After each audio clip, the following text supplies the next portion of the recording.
آفتاب سلطان chairman NAB کا استعفیٰ ہر شخص اس کی اپنی اپنی انٹرپریٹیشن کر رہا ہے. پی ٹی آئی والے جشن منا رہے ہیں جناب کہ آفتاب سلطان جو ہیں وہ چلے گئے اور انہوں نے گورنمنٹ فاشسٹ گورنمنٹ، آج فواد چودھری نے کہا جی کہ یہ گورنمنٹ بڑی فاشسٹ گورنمنٹ ہے اور اس کے احکامات ماننے سے اور لوگوں کو ناجائز گرفتار کرنے سے انہوں نے آفتاب سلطان نے انکار کیا اور وہ چلے گئے. ایک تصویر کا رخ یہ ہے جو پی ٹی آئی دکھا رہی ہے. تصویر کا دوسرا رخ ہے جو وزیر اعظم صاحب نے دکھایا کہ جناب انہوں نے خود استعفیٰ دیا ہے اور انہوں نے کہا ہے کہ میں مزید کام نہیں کر سکتا، لہٰذا ہم نے ان کا استعفیٰ آنریبلی قبول کر لیا ہے. اور ایک تیسرا ورژن ہے جو کہ خود آفتاب سلطان نے اپنے دوستوں اور اپنے کولیگز کو جب وہ جا رہے تھے نیب کا آفس چھوڑ کے، تو اس وقت جو انہوں نے تھوڑی بہت گفتگو کی وہ کوٹ ہوئی ان کی، اور اس میں یہ انہوں نے کہا جناب کہ نیب کو انڈیپینڈنٹلی کام کرنا چاہیے، ہر کیس کو میرٹ پہ دیکھنا چاہیے اور نیب کو اداروں کی بات نہیں سننی چاہیے. یہ وہ ایک لائن ہے جس میں انہوں نے خلاصہ کیا کہ انہوں نے یہ جو استعفیٰ دیا ہے اس کی وجہ کیا تھی. دیکھیں یہ جو وزیر اعظم صاحب نے یہ کہہ دیا نا کہ انہوں نے استعفیٰ خود دیا، بعض اوقات یہ ہوتا ہے کہ جب آپ کے ورکنگ ریلیشن شپ اپنے باسز کے ساتھ یا جو آپ کو ہینڈل کر رہے لوگ ہوتے ہیں، جو آپ کے سپیریئر ہوتے ہیں، جو آپ کے سینئر ہوتے ہیں، ان کے ساتھ جب آپ کے معاملات ٹھیک طریقے سے بیٹھ نہ رہے ہوں، تب پھر اگلے بندے کو موقع دیا جاتا ہے کہ اگر آپ اس سرکمسٹینسز میں یا ان ٹرمز میں کام نہیں کر سکتے تو آپ استعفیٰ دے دیں. اور پھر انہوں نے آفتاب سلطان نے اسی طرح کی کیفیت کے بعد استعفیٰ دے دیا. ہوا کیا جو بظاہر نظر آ رہا ہے کہ ایک تو آفتاب سلطان وہ ایک کینڈیڈ افسر ہیں، ایک بڑا سمجھ لیں کہ ایک پولیس کے چند جو بہت بریلینٹ اور بہت انٹیگریٹی والے لوگ ہیں ان میں شامل ہوتے ہیں آفتاب سلطان صاحب. تو آفتاب سلطان صاحب کا جب انتخاب کیا گیا تھا ایز اے چیئرمین نیب، تو عمران خان صاحب نے تب کہا تھا کہ یہ تو نواز شریف کا بہت ذاتی کوئی لائل آدمی ہے، اس کو لے کر آئیں تاکہ وہ وچ ہنٹنگ کریں گے اور ہمارے خلاف ایک کارروائیاں شروع کریں گے. آج پی ٹی آئی ان کی تعریف کر رہی ہے، اور تعریف اس لیے کر رہی ہے کیونکہ انہوں نے وہ جو پریمپٹ کیا تھا پی ٹی آئی نے وہ نہیں کیا، جو وہ ان کا خیال تھا کہ وہ آئیں گے اور وہ پکڑ دکڑ شروع کر دیں گے. ہارڈلی انہوں نے 3-4 گرفتاریاں کی اس سارے عرصے میں، اور وہ ان میں سیاسی گرفتاریاں تو بہت کم تھیں بلکہ نہ ہونے کے برابر تھیں. اچھا اب ان کا مسئلہ کیا ہوا، ہم ذرا یہ دیکھتے ہیں کہ ان کا ڈیڈ لاک کیوں ہوا اور وہ کن لوگوں کی گرفتاری کا ان کو کہا جا رہا تھا اور انہوں نے انکار کیا. اور جب انہوں نے انکار کیا تو پھر بٹرنس ہوئی، اور بٹرنس کے نتیجے میں انہوں نے کہا کہ میں ریزائن کرتا ہوں، اور انہوں نے ریزائن کر دیا.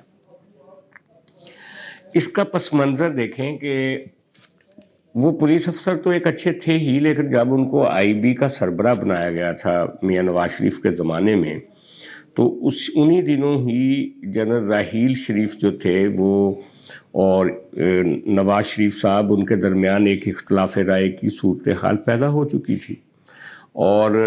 آپ کو یاد ہی ہوگا کہ یہ جو تحریک لبیک والوں کا دھرنا تھا فیض آباد میں، وہ سپانسر کیا گیا تھا، اور ان کا جو ڈاکومنٹ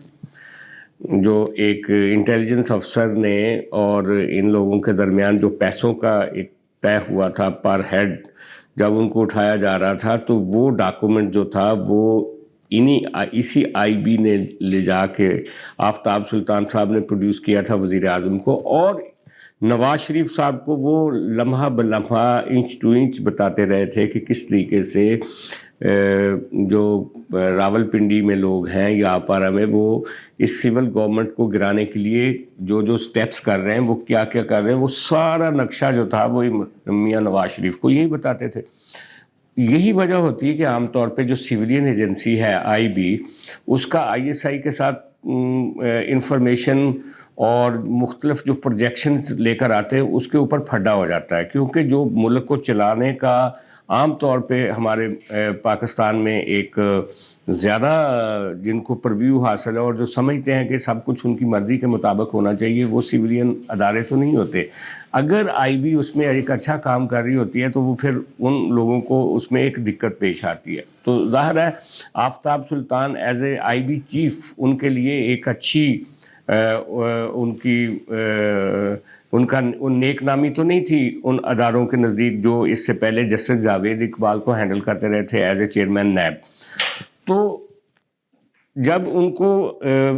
شہباز شریف صاحب نے چیئرمین نیب لگایا تو الٹیمیٹلی ان کی ہینڈلنگ انہی لوگوں نے کرنی شروع کر دی، اور جو اس وقت پاکستان میں ایک پولیٹیکل کرائسس چل رہا ہے اس کے مطابق یہی تھا کہ پی ٹی آئی کے فلاں بندے کو پکڑ لیں، فلاں کو رگڑ دیں، ایسا کر لیں. اس کے نتیجے میں آفتاب سلطان صاحب نے کہا جی کہ میں اس سچویشن میں اور ان ٹرمز میں اور ان شرائط میں کام کرنے کے لیے تیار نہیں ہوں. یہ ڈیڈ لاک ہوا. اس ڈیڈ لاک کے نتیجے میں الٹیمیٹلی وزیر اعظم صاحب یا یہ جو فیڈرل گورنمنٹ ہے اس میں اتنی دم تو نہیں تھا کہ وہ اس کے ساتھ سٹینڈ کرتے اور کہتے کہ جی آفتاب سلطان کا موقف ٹھیک ہے، آپ اس کو پریشرائز مت کریں. انہوں نے یہ بہتر سمجھا کہ آفتاب سلطان صاحب نے جو راستہ چنا ہے استعفیٰ دینے کا، وہ اس استعفے کو قبول کر لیتے ہیں. اب رہ گئی بات، یہ اس وقت ساری صورتحال پیدا ہو رہی ہے جب نیب کے آلریڈی ایک اس کا ایک ترمیمی بل جو ہے وہ پارلیمنٹ پاس کر چکی ہے، اور نیب کے پاس وہ والے اختیارات نہیں ہیں جو جسٹس جاوید اقبال والی نیب کے پاس تھے. اور پی ٹی آئی اس پہ اعتراض کر رہی ہے کہ جناب یہ جو انہوں نے ترامیم کی ہیں اس میں انہوں نے اپنے کیسز معاف کروا لیے ہیں. اس کمزور ادارے کے باوجود آفتاب سلطان نے وہ والی جو پوزیشن ہے جسٹس جاوید اقبال والی، وہ اس کو قبول کرنے سے انکار کر دیا. اگرچہ میاں نواز شریف تو یہ کہہ رہے تھے کہ جناب ابھی نیب ترامیم نہ کریں، کیونکہ جس رگڑے میں سے ہم گزرے ہیں یا مسلم لیگ نون گزری ہے یا پیپلز پارٹی گزری ہے اسی رگڑے میں سے پی ٹی آئی کو بھی گزرنا چاہیے. لیکن فائنلی انہوں نے فیصلہ کر لیا ترمیم کا، اور اس کا مین بینیفیشری اس ترمیم کی تو پی ٹی آئی ہے، لیکن پی ٹی آئی اس کو ایک پولیٹیکل پوائنٹ سکورنگ کے لیے استعمال کر رہی ہے. اب نئے چیئرمین نیب کے لیے اور اس کی پوسٹنگ کے لیے چونکہ وزیر اعظم اور لیڈر آف دی اپوزیشن میں مشاورت ہونی ہے، تو اب پی ٹی آئی ایک مطلب سٹرگل پی ٹی آئی نے شروع کر دیا ہے کہ ان کا لیڈر آف دی اپوزیشن مانا جائے.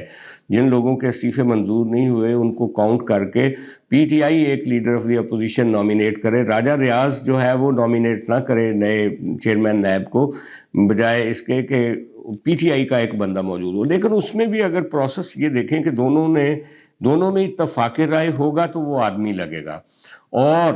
ان کے ساتھ پی ٹی آئی کے ساتھ اس سے پہلے ایک اتفاق رائے میں دھوکہ ہو بھی چکا ہے. آپ کو یاد ہوگا کہ کے پی میں جو وزیر اعلیٰ ہیں اس وقت کیئر ٹیکر، وہ گورنر وہ جو آپ کے گورنر کی اور سی ایم کے درمیان جو مشاورت ہوئی تھی، گورنر جے یو آئی کے تھے اور سی ایم جو تھے وہ پی ٹی آئی کے تھے، اور اس مشاورت کے نتیجے میں وہاں پہ ایک سی ایم آئے ہیں. لیکن اب سی ایم کے کنڈکٹ پہ پی ٹی آئی کو اعتراض ہے. مجھے نہیں معلوم کہ کل کلاں جب یہ کنسنسس سے بھی ایک چیئرمین نیب لے کر آئیں گے اس کے باوجود ان کو اعتراض نہ ہو، کیونکہ پچھلا چیئرمین نیب اپنا پچھلا چیئرمین نیب تو پہلے لگ چکا تھا، البتہ چیف الیکشن کمشنر جو ہے وہ تو پی ٹی آئی نے خود لگایا تھا، اور اب وہ ساری ذمہ داری باجوہ پہ ڈال رہے ہیں. تو بیسیکلی پی ٹی آئی اپنی ذمہ داریوں سے پیچھے ہٹ جاتی ہے اور ہر بات پہ ایک اعتراض لے کر سامنے آتی ہے. چونکہ وہ اپوزیشن میں اس لیے ان کا یہ بیانیہ بک بھی جاتا ہے. اب دیکھنا یہ ہے کہ آنے والے دنوں میں چیئرمین نیب کی جو اپوائنٹمنٹ ہے وہ کھٹائی میں پڑی رہے گی یا کوئی چیئرمین نیب نیا لگے گا یا نہیں لگے گا. البتہ نیب نے پی ٹی آئی کے خلاف جو کارروائی وہ شروع کر دی ہے. آج ہی میاں نواز شریف کو اور ان کی اہلیہ کو راولپنڈی جو نیب کا ڈائریکٹر ہے اس نے طلب کیا ہے، ان کو کل ان کی پیشی ہے. اب دیکھنا ہے کہ اس کا نتیجہ کیا نکلے گا. لیکن یہ ہے کہ آفتاب سلطان جس طریقے سے گیا ہے میں سمجھتا ہوں وہ ایک گریسفل افسر ہے، اور اس کو میں ذاتی طور پہ سمجھتا ہوں کہ انہوں نے اپنے آپ کو، اپنی انٹیگریٹی کو پروٹیکٹ کیا ہے اور استعفیٰ دیا ہے، جو کہ بہت خوش آئند ہے.